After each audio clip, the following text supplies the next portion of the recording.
you don't ask, Yep. you don't get, right? You don't ask, you don't get. Buying the right properties. We talked about this is comps. We talked about this yesterday. Knowing when you're buying a rental property, I don't care about the ARV unless my intention is to refinance it. I could care less what I pay for it if the rent ratio is right.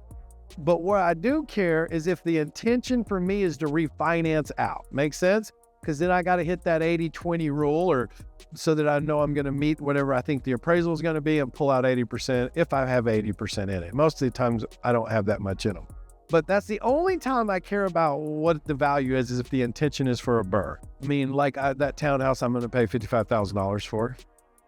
Yeah, I'll just write a check for 55 and not worry, right? When I bought that mobile home park and moved on, I just paid cash for them.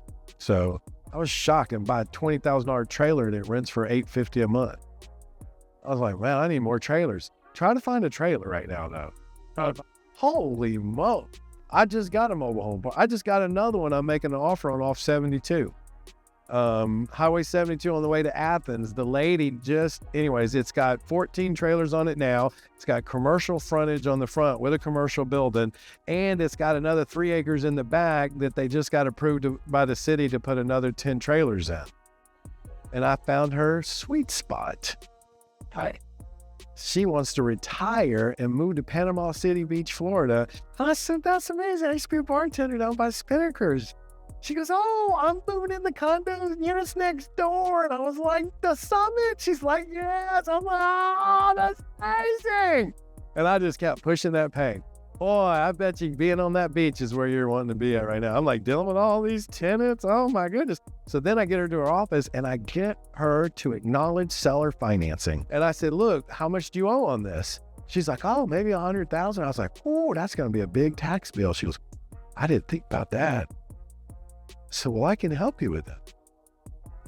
She goes, well, how could that happen? I said, well, we could set up a seller financing on this where, we leave the loan in place and then I pay a certain amount each month and then a certain amount each year moving forward. So we mitigate your taxes. She goes, can you really do that? I said, yeah. She goes, let me call my accountant real quick. I was like, call him. She calls the accountant. She tells the accountant. He goes, well, yeah, if you don't get all the money at once, you definitely pay less taxes over time. So she hangs up and she's like, I like this. And I was like, I agree. This is a great deal for you. So anyways, I have a meeting with her again in a couple of weeks to try to get this thing wrapped up. So, I mean, this is what I'm saying, right? If you don't ask, Yep. you don't get, right? You don't ask, you don't get.